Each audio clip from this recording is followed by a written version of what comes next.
और इस बीच आपको बता दें कि फिलिस्तीन के स्वास्थ्य मंत्रालय की तरफ से भी एक बड़ा दावा किया गया है। गाजा में 7,000 से ज्यादा लोगों की मौत हुई है। मरने वालों में 2,913 बच्चे भी शामिल हैं।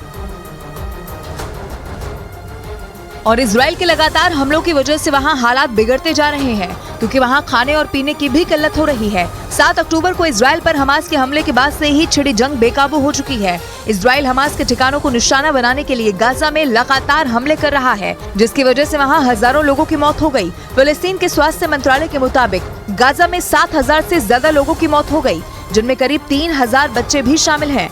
लेकिन इसके बावजूद इजराइल रुकने वाला नहीं है, क्योंकि हमास के खात्मे की कसम खा चुका इजराइल युद्ध से पीछे हटने को तैयार नहीं है।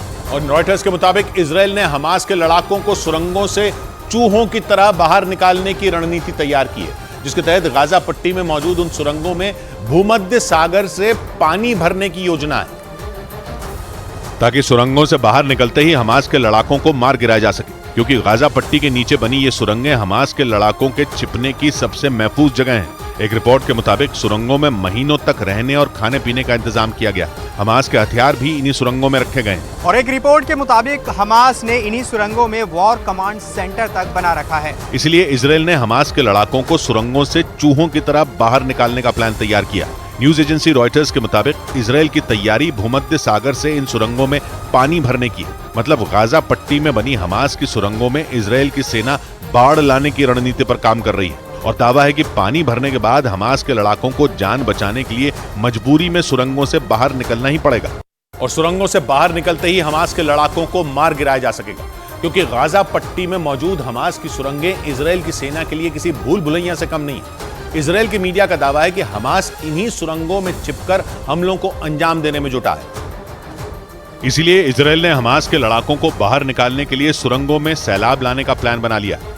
असल में गाजा पट्टी के 3 तरफ जमीन है और एक तरफ समंदर। गाजा पट्टी के उत्तर और पूर्व में इजराइल, दक्षिण में गाजा पट्टी मिस्र से जुड़ी, सिर्फ पश्चिम दिशा में उसकी सीमा भूमध्य सागर से जुड़ती है, जिस पर इजराइल का ही कब्जा है। इजराइल के मीडिया के मुताबिक गाजा पट्टी के बेत लाहिया से खान यूनिस तक हमास ने सुरंगें खोद रखी हैं। हालांकि दावा है कि इजराइल को इन सभी सुरंगों की सटीक जानकारी नहीं है, लेकिन वो ये बखूबी जानता है कि सभी सुरंगें एक दूसरे से जुड़ी हैं। इसीलिए इजराइल ने भूमध्य सागर से इन सुरंगों में पंपों के जरिए पानी छोड़ने की तैयारी की है, ताकि सुरंगों में बाढ़ आते ही हमास के लड़ाकों को बाहर निकलना पड़े। और इजराइल की मीडिया का दावा है कि सुरंगें खाली होते ही इजरायली सेना गाजा पट्टी में जमीनी ऑपरेशन शुरू कर देगी। उधर ईयू यानी कि यूरोपियन यूनियन ने हमास के जारी जंग में इजराइल का समर्थन किया है और दावा किया है कि यूरोपियन यूनियन के सभी सदस्य इस युद्ध में इजराइल के साथ खड़े हैं।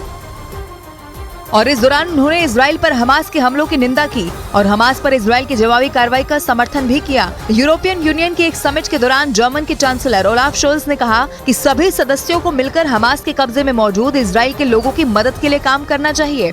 साथ ही गाजा के नागरिकों की सहायता के लिए भी कदम उठाने चाहिए। इसके साथ ही उन्होंने इस बात पर भी जोर दिया कि इस जंग में हिजबुल्लाह और ईरान की एंट्री नहीं होनी चाहिए, वरना ये युद्ध और बढ़ सकता है।